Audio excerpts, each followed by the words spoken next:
উপস্থিতি, আসসালামু আলাইকুম। আমরা সবাই বিশ্বাস করি বাংলাদেশ জাতীয়তাবাদী দল জনগণের দল।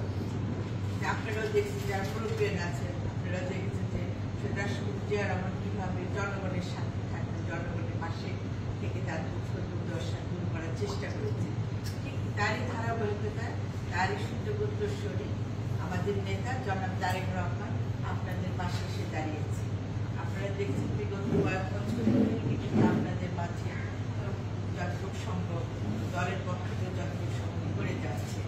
ওনাকে তো শুধু একটা মানিকগঞ্জ নিয়ে না, ওনাকে সারা বাংলাদেশ নিয়ে কিন্তু কাজ করতে হবে।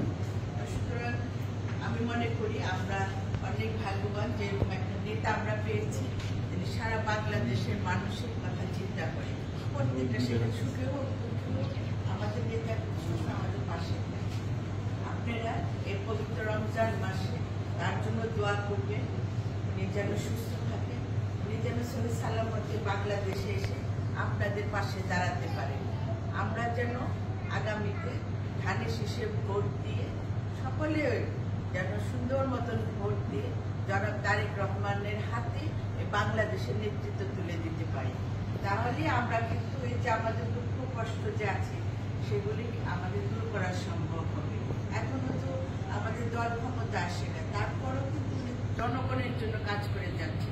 ইনশাল্লাহ উনি যখন দেশের দায়িত্ব নিবে তখন আপনাদের আরো কাজ করার সুযোগ সুবিধা হবে। আপনারা এর মধ্যে অনেক কিছু জেনে গেছেন।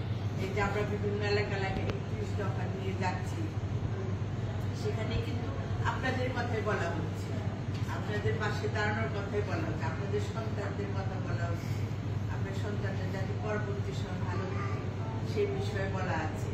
ইনশাল্লাহ আমরা আশা করি যে আপনাদের দ্বারাই দল ক্ষমতায় আসবে এবং সেই দল হবে বাংলাদেশ জাতীয়তাবাদী দল। আমরা তো ধানের শীষে ভোট দেব, তাই না? ধানের শীষের বাইরে কি মানিকগঞ্জের মানুষ আর চিন্তা করে না, চিন্তা করেন না। আমরা সেইভাবে কাজ করব। আর আমি জানি এই টাকা দিয়ে সন্তান হারানোর সুখ দূর করা যায় না, কিন্তু তাও পরে তো মানুষ বেঁচে থাকতে হয়। আল্লাহ আমাদের ভিতরে দিয়ে দেয়, যা আমাদের সে দুঃখ কষ্টগুলিকে ভুলে থাকার শক্তি আল্লাহ দেয়। আমাদের বেঁচে থাকতে হবে, আমাদের যে সন্তানগুলি রেখে গেছে তাদের মানুষ করতে হবে, তাদের পাশে দাঁড়ানো এখন আমাদের কাজ। আপনারা যারা আছেন, ও বাবা নাই সেখানে আপনারা তার পাশে আছেন, তাদের জন্য যতটুকু করার আমরা চেষ্টা করছি। এর বাইরেও যেখানে আপনারা সবাই উপস্থিত আছেন, এর বাইরেও যদি আপনারা কখনো কোনো সমস্যায় পড়ে সরাসরি জানাবেন। এখানে ওরা তো সবসময় যোগাযোগ রাখে, তারপরেও আপনারা যদি মনে করেন যে আপনার কাছে সরাসরি আসবেন, কোনো অসুবিধা নেই। আপনাদের ওই এগুলি আমার পক্ষ থেকে সম্ভব আমি করে দেওয়ার চেষ্টা করি। আপনারা সুন্দর করবেন, আমরা যেন মানিকগঞ্জের সবাই একসাথে থেকে আগামীতে ধানের শীষের জন্য কাজ করতে পারি।